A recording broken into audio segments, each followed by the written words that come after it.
Voces de cambio. Voces de cambio. Educación, política, economía, ciencia y tecnología, salud, cultura y toda una diversidad de temas en las Voces de Cambio. En las Voces de Cambio.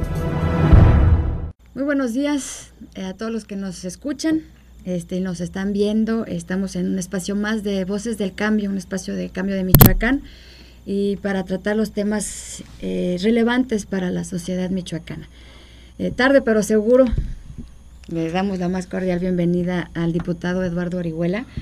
Lo estábamos esperando, tenía que decirlo, y porque tiene con un montón de cosas, pero te agradezco mucho, Eduardo, que estés con nosotros para que podamos platicar el tema del presupuesto, el tema de dónde cómo se va a estar conformando todo este presupuesto, y pues bueno, de eso te doy la bienvenida, Eduardo, gracias por estar con nosotros nuevamente. Gracias, Marx.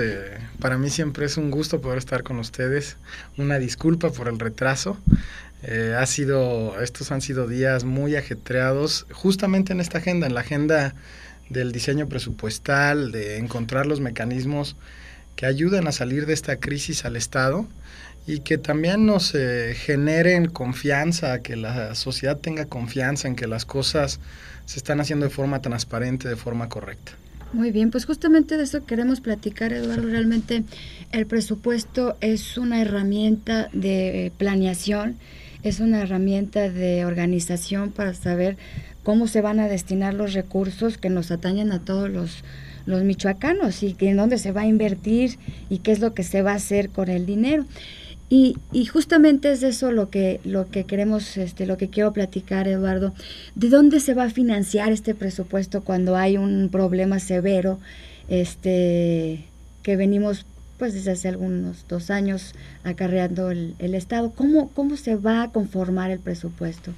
Bueno, mira, primero decirte... ¿Cómo le van a hacer? El presupuesto surge obviamente de la ley de ingresos.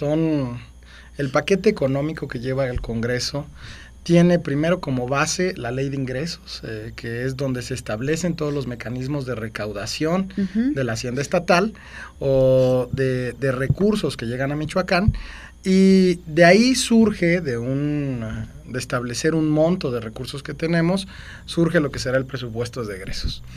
Actualmente Michoacán es un estado que, tengo que decirlo, desde hace mucho tiempo, más de 12 años, entró en una dinámica de crecimiento del gasto corriente, y que eso ha debilitado las finanzas públicas porque no hemos crecido de la misma forma los ingresos. Es decir, cada día pagábamos más de lo que teníamos. Hoy Michoacán enfrenta una severa crisis o una resaca en función de haber estado contratando créditos para solventar pues el gasto corriente que pues existe esencialmente en la Secretaría de Educación Pública. Hay que decirlo con toda claridad, la gente lo sabe y se ha reconocido prácticamente en todos lados. Este presupuesto, que es un presupuesto de un poco más de 59,000 millones, 59,025 millones de pesos, tiene como base esencial las transferencias y aportaciones que realiza la Federación a Michoacán. Como te decía hace rato, hay 2 tipos de recursos, los federales y los estatales. Así es. Michoacán, en el último ejercicio presupuestal, alrededor del 96% de los recursos son de carácter federal. Esto, bueno, pues nos indica con claridad que necesitamos fortalecer los mecanismos de recaudación en el Estado.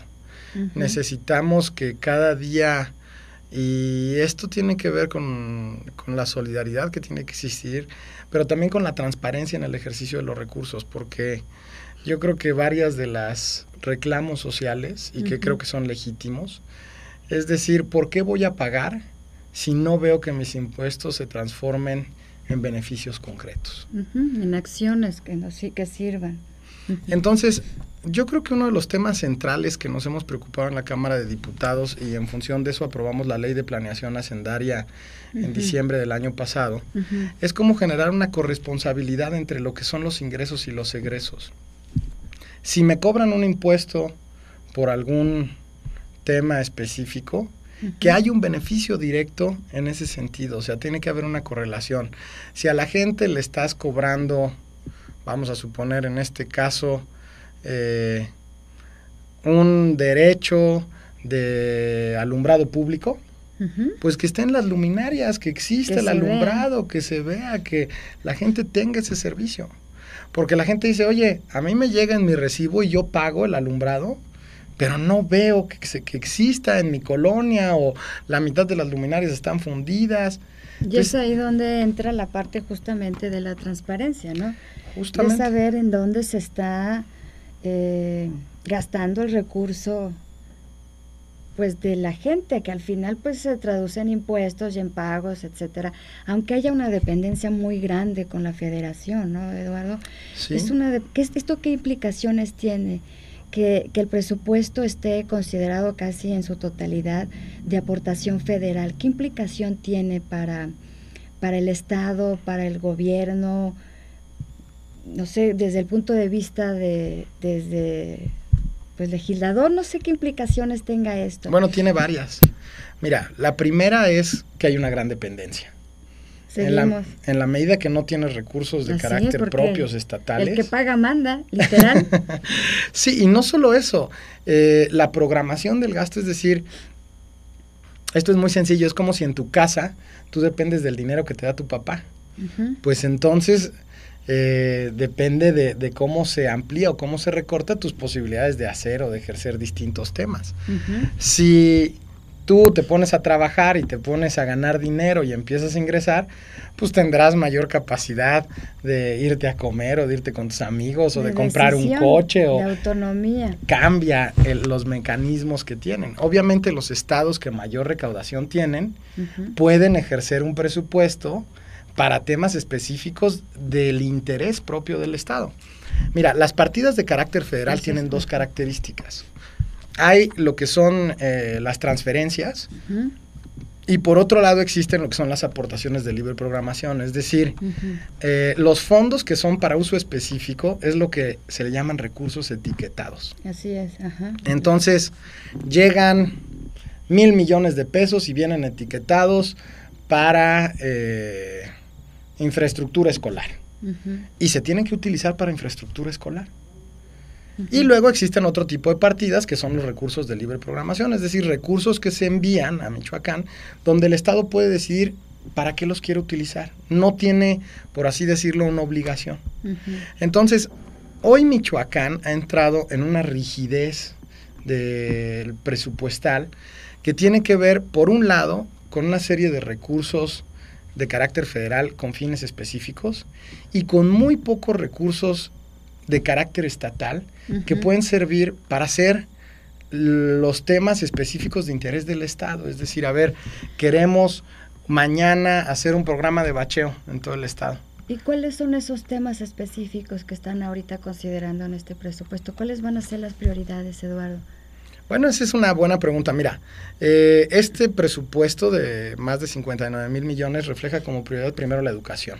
Así es. Tenemos presupuestados, el presidente Peña en un gran compromiso con el Estado, nos envía 3,000 millones de pesos más para educación de lo que se había presupuestado históricamente. Esto es decir, ni el presidente Calderón, ni el presidente Fox, ni los anteriores presidentes habían tenido un compromiso con Michoacán. Todo mundo sabe que el problema nuestro está en la educación. Entonces, el presidente Peña envía casi 3,000 millones de pesos, si no me equivoco, 2,890 millones de pesos extraordinarios para educación, que sin duda alguna ayudarán a mitigar este problema que tenemos y estas transferencias que generaban que otras dependencias no pudieran hacer obra pública o que no pudieran hacer los temas específicos.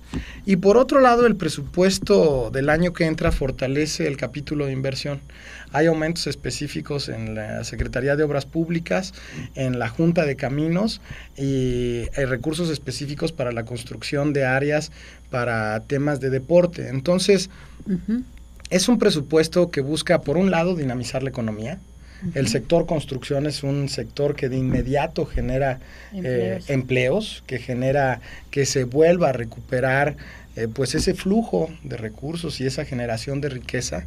Y por otro lado, recuperar, desde mi punto de vista, la única solución transversal y la única solución a la pobreza transgeneracional, que es la educación. Y está el tema también de seguridad, que también está está considerado también hay un aumento muy significativo el tema de seguridad, ¿no? Sí, aunque hay una disminución en la Secretaría de Seguridad Pública, hay un aumento en el Secretariado Técnico del Consejo Estatal de Seguridad. Es decir, el Consejo Estatal es el encargado de comprar el equipamiento para las policías. ¿Qué es lo que refleja esto? Habrá inversión para tener mejores patrullas, mejores chalecos, uniformes, equipamiento. Que esto brinde a las policías, como tú decías hace rato, herramientas necesarias para poder cumplir con su función. Hoy en día la seguridad en Michoacán es un tema prioritario y creo que necesitamos allegarnos de todos los elementos que existen hoy en día, pues para brindar un mejor servicio a la población, que sin duda alguna hoy en día lo exige. Y Eduardo, como desde el punto de vista tuyo como hacedor de leyes, en la ley de ingresos y de egresos, ¿cómo se va a formalizar este presupuesto de manera que haya cumplimiento? Porque estamos viendo que este año pues hubo un presupuesto, y un presupuesto donde, bueno, hay un presupuesto pero que no se ha cumplido, ¿no? Este año, ¿cómo se pretende o cómo están ustedes visualizando asegurar, garantizar que haya una cabalidad en la ejecución y en los montos, junto con la realidad y con lo que tú decías de la transparencia? Sí, mira, yo creo que todo en el servicio público, y no solo en el servicio público, cualquier actividad del ser humano se rige en torno a incentivos.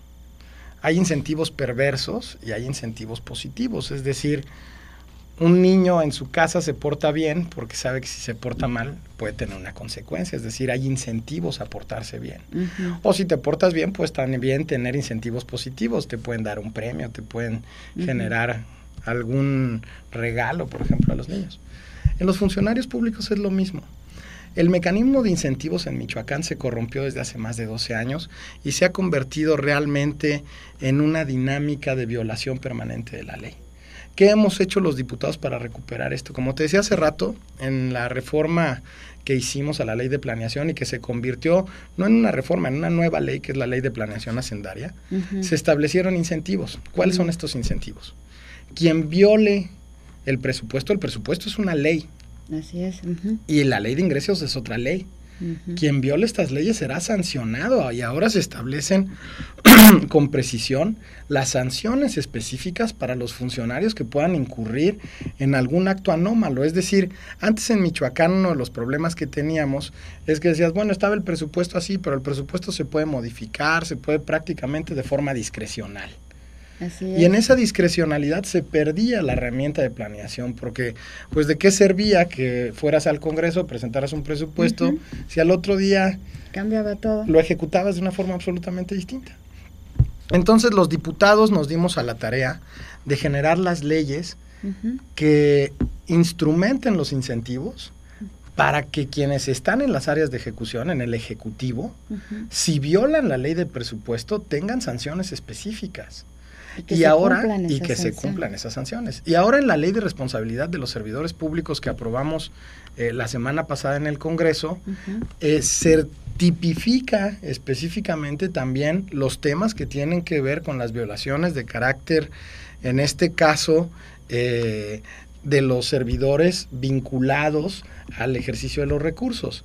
Entonces, creo que ese es el tema, cómo llegamos a los mecanismos de fiscalización que generan los incentivos para que los funcionarios públicos no tomen acciones pues ilegales, por así decirlo, o irregulares. Entonces, esta es una tarea que sin duda alguna es de la mayor importancia. Pero y ustedes van a estar vigilando, entonces, con esta ley hacendaria, esta nueva ley hacendaria donde vienen estos incentivos, y está también la ley de ingresos y egresos, en donde se va a estar verificando, o bueno, revisando cómo se va a hacer de recursos el Estado y cómo se van a gastar. Sí. Y de la mano esta otra ley para revisar, no quiero decir para estar checando, sino para estar viendo que se ejecuten de manera Pero sí tienes razón. Mira, la ley de planeación hacendaria establece las reglas del juego. Así es. Es decir, uno sabe que cuando juega las escondidillas, primero tienen que contar en lo que uno se esconde y sabe las reglas, y sabe hay uno que tiene... que Claro, y sabe cuáles son las reglas. Eso lo establece la ley de planeación hacendaria. Entonces, por ejemplo, se dice, si se quiere hacer una modificación presupuestal, el Ejecutivo tiene para hacerlo de forma discrecional hasta tal porcentaje. Después de ese porcentaje tiene que pedirle al Congreso que se realice la modificación presupuestal. Si se requieren recursos para tal y tal rubro, se pueden transferir siempre y cuando sean recursos de gasto corriente e inversión, y no se puede hacer a la inversa, no puedes mandar recursos de inversión a gasto corriente. Entonces, tenemos ya las normas y las normas son claras. Ahora, ¿qué requerimos? Aplicar esas normas. Para eso tenemos la Auditoría Superior de Michoacán, que desde mi punto de vista requiere una gran transformación. Hoy en día los ciudadanos, los michoacanos, exigen tener mejores herramientas para conocer el gasto público. La transparencia no se da si no existen elementos centrales. Mira, si la información no es pública, no conocemos. No hay transparencia. Si la información no es accesible, tampoco hay transparencia, porque te pueden decir, sí, ya me pediste información de tal funcionario, pero tienes que ir a Chavinda a recogerla. Bueno, pues entonces no está disponible. Y si la información no es gratuita o no tiene un bajo costo para el usuario, tampoco se genera la transparencia. Es decir, si te dicen, sí, está bien, te voy a dar la información, pero tienes que pagar 100,000 pesos, pues entonces resulta absolutamente, poco transparente, ¿no? No hay un cumplimiento. En este sentido, presento la próxima semana una reforma a todo el esquema de transparencia en Michoacán, donde se generará una nueva dinámica con nuevas obligaciones y con autonomía plena constitucional del Instituto para la Transparencia en el Estado de Michoacán. Creo que eso va a ayudar mucho a que cualquier personaje o cualquier persona en Michoacán, cualquier ciudadano, pueda ir y solicitar y decir, oye, ¿qué está pasando en la Secretaría de Obras Públicas? ¿Qué está pasando en tal lugar? Y la información le llegue pronto, fácil y a un costo prácticamente muy barato.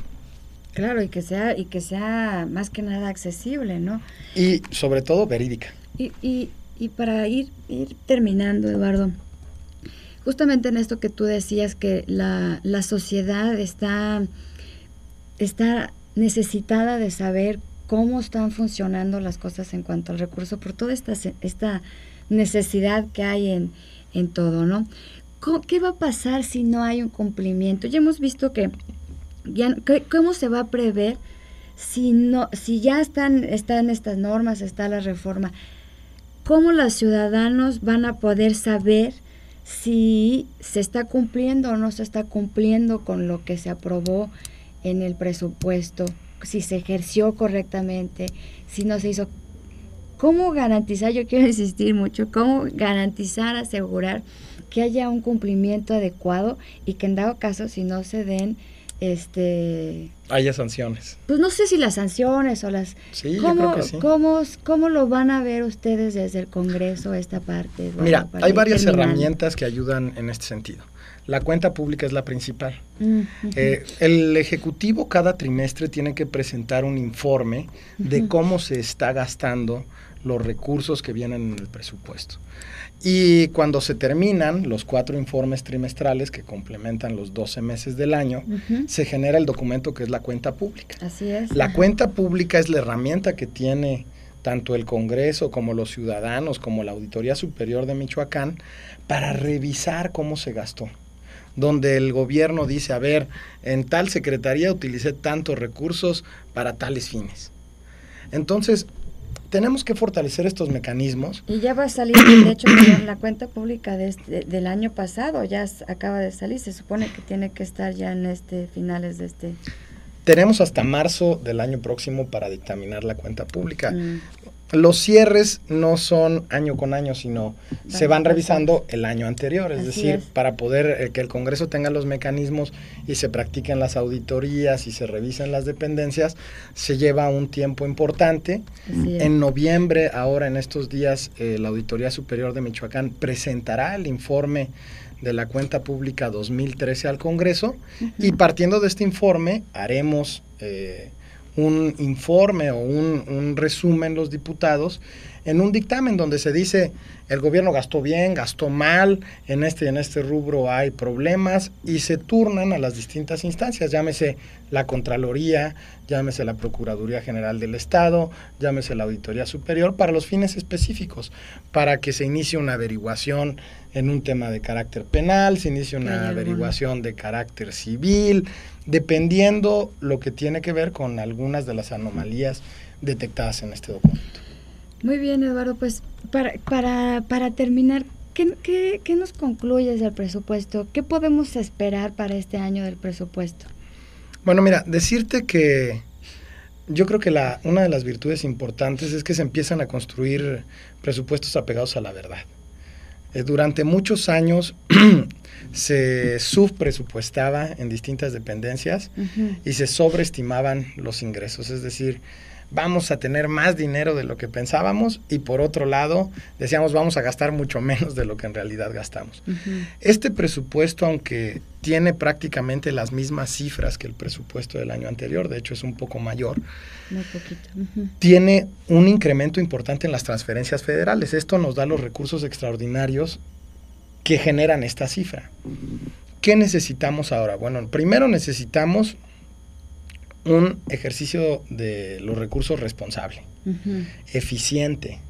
Necesitamos ir a un recorte del gasto público. La burocracia es muy amplia y, tenemos que decirlo, poco productiva. Necesitamos los michoacanos tener mejores servicios con menos personas, pero que a final de cuentas se transformen en beneficios para la ciudadanía. Y nada más para finalizar, tenemos que reorientar el gasto en Michoacán. Si Michoacán quiere ser un estado competitivo, vanguardista, un estado que genere tendencias y que promueva el desarrollo económico, necesitamos cada día dejar atrás los programas asistencialistas y generar inversión pública que detone los empleos. Proyectos de inversión. Porque lamentablemente los proyectos asistencialistas pueden mitigar los efectos de la pobreza, pero no solventan las causas. Las causas de la pobreza están en no tener trabajos bien remunerados, en no tener educación de calidad, en no tener servicios de salud pública acordes a las necesidades sociales. Entonces, creo que hoy un reto grande en Michoacán es cómo transferimos esos recursos que muchas veces son muy populares, entregar una despensa, dar un vale, transferirlos a mecanismos que generen los empleos para que la gente pueda salir adelante y cada día tenga mejores condiciones en este estado que con tanta riqueza también ve en el ámbito de la sociedad pobreza que la verdad no es comprensible. Así es, pues acabas de decir un párrafo muy importante, todo eso hay que atenderlo. Justamente todo eso es lo que hay que generar: empleo, salud, condiciones dignas de vivir. Justamente pues eso es lo que hay que buscar, ¿no? Sí. En generación de estrategias y de proyectos que puedan generar o abrir los caminos para que sea más fácil. Sí, sin duda alguna, Michoacán tiene un gran potencial, Michoacán tiene mucha riqueza, y hoy lo que requerimos es darle un empujoncito y generar las condiciones. Hay muchos jóvenes emprendedores, trabajadores en todas las regiones de este estado que lo que quieren es una oportunidad. Así es. Y entonces necesitamos restablecer las prioridades, ver cómo disminuimos el gasto en algunos renglones para que eso se transforme en la posibilidad de generar recursos a emprendedores, a gente que quiere desarrollar una pequeña, micro, mediana empresa, a detonar la agroindustria en nuestro estado. Así es. Esos son los temas importantes para Michoacán hoy en día. Pues muchos temas que platicar, Eduardo, que salen de esto, y pues bueno, el tiempo ya se nos acabó. Te agradezco mucho que hayas estado aquí con nosotros, tarde pero seguro. Marx, mil gracias. Y seguimos continuamos para la próxima. Voces de cambio.